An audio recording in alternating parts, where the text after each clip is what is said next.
नमस्कार साथियों, मैं हूं आपका दोस्त राजकुमार चौधरी और स्वागत करता हूं आपके अपने पसंदीदा यूट्यूब चैनल राज ऑनलाइन एजुकेशन आपके एक और ख़ास वीडियो में। ख़ास इसलिए कहूँगा भैया, आज तक आप अब भले ही मेरे वीडियो स्किप करे होंगे, नहीं देख रहे होंगे, पूरा नहीं देख रहे होंगे, इस वीडियो को ज़रूर ही देख लेना, क्योंकि अब तक का महत्वपूर्ण ये वीडियो हो जाता है। क्योंकि रोज़गार कार्यालय ने जिसको अपन एक नया आदेश जारी किया है, ध्यान देने की आपको आवश्यकता है। पूरा वीडियो देखना और इस बार इस तारीख तक अटेंडेंस अपलोड करनी ही पड़ेगी, वरना अटेंडेंस चेक नहीं होगी। इसका प्रूफ भी आपको मैं दिखाऊंगा। इसके अलावा अटेंडेंस बढ़ने के नियमों में भी कुछ बदलाव हुआ है। इतना दिन आपने अटेंडेंस भर रखी होगी, भले ही वो वेरीफाई होती होगी, अब से नहीं होगी यदि इन चीज़ों का ध्यान आपने नहीं दिया तो, क्योंकि बदलाव किया गया है और बदलाव का प्रूफ के साथ मैं इस वीडियो में आपको दिखाऊंगा। इसके अलावा पेमेंट की अच्छी खबर आई है, जुलाई बिल पास और जिलों की हुए हैं। इसके अलावा न्यूज़पेपरों में जो खबर छपी है उसको आपने देखा है कि नहीं देखा है तो इस वीडियो में ज़रूर देखें। और इस बार अटेंडेंस प्रमाण पत्र कैसे भरना पड़ेगा वो पूरा डिटेल मैं आपको इस वीडियो में बताने वाला हूँ। प्रूफ के साथ सारी चीज़ें आपसे जानकारी साझा करूँगा। फिर ये मत करना जैसे रात को एक बार 10 साढ़े 10 बजे के करीब एक फ़ोन इतनी बार मेरे पास आया। मैंने उनको यही पूछा कि यार इतनी क्या जल्दी हो रही थी कि रात को आपने 20 लगातार फ़ोन कर दिए, मेरी भी निजी ज़िंदगी है। तो वो बोला कि सर मेरे पास सेंड बैक आ गया। अब तो यार इस चीज़ में मैं क्या कर सकता हूँ? आप फ्री टाइम में फ़ोन करो, देर रात को ऐसे परेशान करोगे तो मैं ये सुविधा बंद कर दूँगा आप लोगों के लिए। तो जब आपके सामने ये समस्या होती है तो फिर आप पता नहीं ऐसे कैसे पागलों की जैसे रिएक्ट करने लग जाते हो।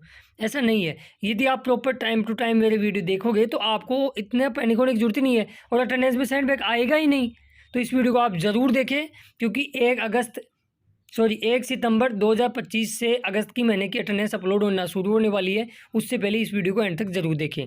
और जो साथी चैनल पर नए हैं, चैनल को अब तक सब्सक्राइब नहीं किया जरूर कर लें, नोटिफिकेशन बेल को दबा के ऑल पे क्लिक कर लें, ताकि बेरोजगारी भत्ते से रिगार्डिंग आने वाली हर एक अपडेट सबसे पहले हो, सटीक इन्फॉर्मेशन के साथ वीडियो का नोटिफिकेशन सबसे पहले आप तक पहुँचेगा। तो चलिए शुरुआत करते हैं, चीज़ों को जानते हैं। अब देखो ये वाला आप भरतपुर रोजगार कार्यालय का जो व्हाट्सएप ग्रुप है उसमें चीज़ें डाली भी गई है कि अगस्त 2025 की अटेंडेंस 1 तारीख से 5 तारीख में छड़ा दे, अन्यथा बिल नहीं बनेगा। इस बार भी भरतपुर का सबसे पहले बिल बनेगा। ये चीज़ जिला रोजगार कार्यालय ने कैंडिडेटों को चेता भी दिया है कि 1 से 5 तारीख के मध्य ही आपको अटेंडेंस अपलोड करनी है। अब धीरे धीरे आप ये देखोगे आगामी 1-2 महीने में कि 6 या 7 तारीख को कोई अटेंडेंस अपलोड करेगा तो वो चेक ही नहीं होगी। ऐसा बहुत से ज़िलों के अंदर जो अभी जुलाई के बिल पास हुए हैं उनमें देखने को मिला है। इसके अलावा कई ज़िलों ने तो पहले से नियम बना रखा है, जैसे सीकर हुआ, नागौर हुआ, ऐसे काफ़ी ज़िले ऐसे हैं जो 15 तारीख के बाद में यदि कोई अटेंडेंस अपलोड करता है तो उसको चेक नहीं करते वो लोग, ना ही बिल बनते हैं। मतलब आप इतना मेहनत करते हो, सारा कुछ करते हो और एक छोटी सी गलती की वजह से आपका बिल पास होने से रुक सकता है और आपका पेमेंट रोका जा सकता है। तो इन चीज़ों का ध्यान रखें। बाकी मैक्सिमम कोशिश ये रखें कि 1 से 5 तारीख के मध्य आप अपलोड कराने की कोशिश करें। हाँ, अधिकारी छुट्टी पे है तो वो एक अलग अपवाद स्वरूप कोई कारण हो सकता है, लेकिन कोशिश ये रखें। बाकी मर्ज़ी आपकी है, मेरा तो आपको इन्फॉर्मेशन देने का काम है, फिर आप क्या करते हो। हाथ पकड़ के तो मैं करा नहीं सकता। अब मैं कुछ प्रूफ आपके सामने साझा करता हूँ, फिर आगे की बातें कंटिन्यू करते हैं। Fill correct dispatch number, candidate के पास ऑब्जेक्शन आता है कि करेक्ट डिस्पैच नंबर लिखिए। जब मैंने डिस्पैच नंबर देखा तो वहाँ SPL/ ऐसे कुछ करके मैथ में कोई संख्या लिखी हुई थी, जिसका प्रूफ आपको आगे मैं दिखाता हूँ। और स्क्रीनशॉट देखिए, इसमें दे रखा है अटेंडेंस सर्टिफिकेट में डिस्पैच या serial number office dispatch register से करवा के पूरा अपलोड करना है। अब देखिए ऑफिस से रजिस्टर का डिस्पैच संख्या क्या होती है। आज तक भले ही आपने डिस्पैच में कुछ भी डाल दिया हो, अब वो कुछ भी नहीं चलेगा। बिल्कुल कड़क सावधानी के साथ और बिल्कुल सतर्कता के साथ रोजगार कार्यालय इन चीज़ों को अब चेक कर रहा है। और इसके मैंने कई वीडियो में आपको प्रमाण भी दिखाए हैं और यहाँ भी आपको दिखाऊंगा। कुछ चीज़ें मैं आपको बता देता हूँ। ये वाला, ये एक गवर्नमेंट स्कूल का डिस्पैच संख्या इन्होंने लिखी है SPL 27। मैं आपको पहले क्लियर कर देता हूँ। आज के 1 साल पहले रोजगार कार्यालय ने जो PDF जारी की थी आदेश की, वो भी आपको दिखाऊंगा। तो उसमें साफ कहा था कि SP करके आगे कोई गणित में आप संख्या लिखोगे तो वो क्रमांक संख्या मान्य नहीं है। वो एक नॉर्मल क्रमांक संख्या है जो रैंडमली अपन चलते हुए भी कहीं पे भी SPL कुछ करके लिख देते हैं, या फिर SPL SP। तो ये चीज़ें मान्य नहीं है क्रमांक संख्या में। अब जैसे ये 27 है तो आप SPL या SP हटा के डायरेक्ट 27/2025 कर सकते हो, वो चल जाएगी। लेकिन ये चीज़ें नहीं चलेगी। तो कई लोगों के साथ कई लोग बोलते हैं जिसके जैसे इस कैंडिडेट के पास सेंड बैक है, ये बोला था सर मेरे 1.5 साल से एसपीएल ही चल रहा था, लेकिन अब 2 महीने की सेंड बैक आ गई क्रमांक संख्या का।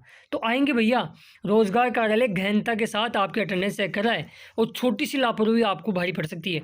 और दिखाता हूँ मैं आपको, इसमें दे रखा है कि नाम लिखिए आप कैंडिडेट का, उसके मोबाइल नंबर भी लिखना अत्यंत आवश्यक है और अथॉरिटी द्वारा साइन करवाइए नेक्स्ट मंथ से।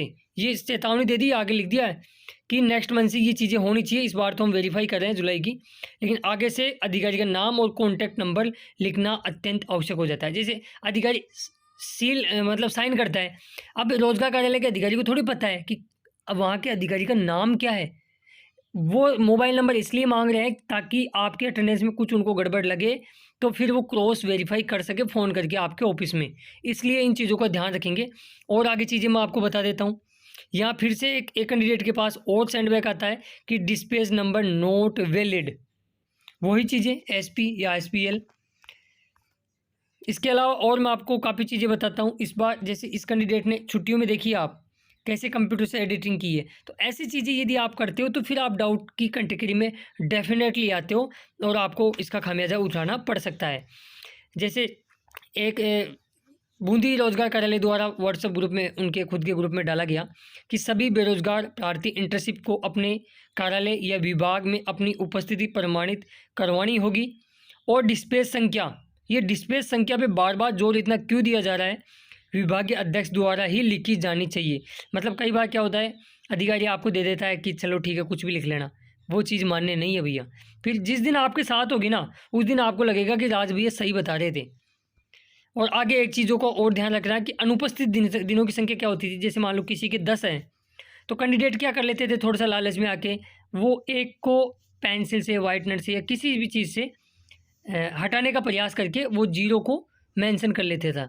या कोई भी एग्जांपल के लिए बता रहा हूँ, जैसे किसी की 15 छुट्टी हो गई तो वो 1 को हटा के 5 कर लेता था। तो इस बार इन्होंने साफ कहा है कि जो आप 01 02 एब्सेंट की दिनों की संख्या में लिखते हो ना, उसके आगे ब्रैकेट में शब्दों में भी लिखना है। जैसे एक छुट्टी है तो ब्रैकेट में फिर 1 भी लिखना आपको, पहले तो 01 कर दोगे और फिर ब्रैकेट में 1 लिखना अत्यंत आवश्यक। और उन्होंने चेतावनी भी दी है कि तभी उपस्थिति प्रमाणित होगी, साफ साफ कहा है कि फिर आगे कुछ नहीं होगा। आगे और देखिए, इन्होंने फिर से कहा एक कैंडिडेट के पास एक और सेंडबैक आया जिसका ये सॉरी फिलहाल तो इनकी अटेंडेंस वेरीफाई कर दी, लेकिन इनको चेतावनी दी गई है कि कॉन्टैक्ट नंबर नाम अथॉरिटी द्वारा साइन करवाइए नेक्स्ट मंथ से, कि कॉन्टैक्ट नंबर और नाम आप ज़रूर मेंशन करें। अब मैं एक बार अटेंडेंस का प्रमाण पत्र आपको दिखा के चीज़ें क्लियर करता हूँ कैसे क्या कुछ करना है। सबसे पहले एक बार ध्यान से सुनिएगा, अपने ऑफिस का पूरा नाम लिखें जहाँ आपकी इंटर्नशिप चल रही है। क्रमांक संख्या में जो रजिस्टर में आपका, जैसे मान लो 5वें नंबर पे आप साइन कर रहे हो रजिस्टर में, वहाँ पे अटेंडेंस प्रमाण पत्र वाले में, तो आप 05/2025 या फिर आप ऐसे भी कर सकते हो 05/ और जिस दिन आप अटेंडेंस बनवा रहे हो उस वो तारीख, फिर महीना ऑब्लिक करके और फिर ईयर, ऐसे करोगे तो भी आपका क्रमांक संख्या सही है। आगे आप दिनांक के अंदर ये चीज़ क्लियर कही गई है। जैसे मान लो आप 1 सितंबर को अटेंडेंस बनवा रहे हो तो 01/09/2025 ऐसे बिल्कुल ना लिखवाइए। रोजगार कार्यालय द्वारा ये डेट ऑफ बर्थ का एक फॉर्मेट है, वो मान्य नहीं है इनके द्वारा। इन्होंने साफ कहा कि 01 फिर हिंदी या इंग्लिश दोनों किसी एक में, जैसे हिंदी में आपने लिखा लिया सितंबर या इंग्लिश में लिख दिया सितंबर और 2025 ऐसे लिखवाना है आपको। आपका नाम, माता या पिता या फिर आपके जो हस्बैंड है उनका नाम आप यहाँ भर दोगे, एड्रेस भर दोगे, तहसील, विधानसभा और जिला, यहाँ तक आप कर लोगे। रजिस्ट्रेशन नंबर देख के भरना है आपको, कई बार कैंडिडेट गलती कर देता है। यहाँ दिनांक की में चीज़ें आपको देखने की आवश्यकता है। डेट जैसे मान लो आप 01 अगस्त 2025, तो अगस्त का जो महीने का नाम है वो आपको हिंदी या इंग्लिश जैसे भी आप फॉर्मेट में भरे हो, यदि इंग्लिश में भरे हो तो फिर अगस्त आपको इंग्लिश में लिखना है, हिंदी में भरे हो तो फिर अगस्त हिंदी में लिखना है। ऐसे नहीं लिखना है कि 01/08/2025, ये फॉर्मेट भी मान्य नहीं है, क्योंकि विभाग ये मानता है कि यहाँ महीने, नंबर ऑफ महीना जैसे 08 है तो कैंडिडेट कई बार यहाँ काट छाट करता है, तो इस चीज़ का आप ध्यान रखें। एब्सेंट की दिनों की, अनुपस्थित दिनों की संख्या में जैसे किसी की 1 छुट्टी है तो 01 करेगा, ब्रैकेट में फिर हिंदी में 1 भी लिखना आपको अत्यंत आवश्यक है। यार एक छोटी छोटी चीज़ें यदि आप इनको कर लोगे तो फिर आपको सेंडबैक अटेंडेंस में कभी आने के चांस ही नहीं है। इन चीज़ों को यदि आप फॉलो करते हो तो डेफिनेटली आपका सेंडबैग नहीं आएगा। नीचे अधिकारी की सील साइन और सील साइन के नीचे डेट भी लिखवाना अत्यंत आवश्यक है, जहां वो साइन करता है उसका साइड में अधिकारी का नाम और कॉन्टैक्ट नंबर, बस ये कर लो आप। फिर आपका उपस्थिति प्रमाण पत्र, दुनिया की कोई ताकत सेंडबैग नहीं डाल सकती उसमें। तो इन चीज़ों का आप ध्यान रखें। मैंने आपको क्लियर कट सारी चीज़ें बता दी है, फिर भी आपका डाउट रहता है तो आप मुझे पूछिए। इसके अलावा देखो, रोज़गार मेले इन दिनों काफ़ी ज़िलों के अंदर हो रहे हैं। आप यहाँ देख सकते हो, हमारे जयपुर के अंदर भी बगरू के अंदर राजकीय महाविद्यालय में रोज़गार मेले का आयोजन 29 को हुआ, जिसमें 4207 अभ्यर्थी पहुँचे। और इसमें आप यहाँ देख सकते हो, जो हमारे जिला रोज़गार कार्यालय की जो अधिकारी मैडम है नवरेखा मैडम, वो भी वहाँ थी और उन्होंने ये सारी चीज़ें बताई है कि लगभग 4207 अभ्यर्थी वहाँ पहुँचे हैं। कई सेक्टरों के अंदर रिक्तियाँ थी, यानी 3500 के लगभग वहाँ भर्ती के लिए अलग अलग सेक्टर की कंपनी आई थी, लेकिन वहाँ 1105 अभ्यर्थियों को चयन किया गया है और 343 को प्रशिक्षण यानी ट्रेनिंग के लिए बुलाया गया है। यानी कुल मिला के 1448 लोगों को वहाँ सीधा लाभ मिला है। तो इस चीज़ का आप ध्यान रखें। नवरेखा मैडम जो उप निर्देशक हैं जयपुर जिला रोजगार कार्यालय की, उन्होंने ये पूरी जानकारी दी है।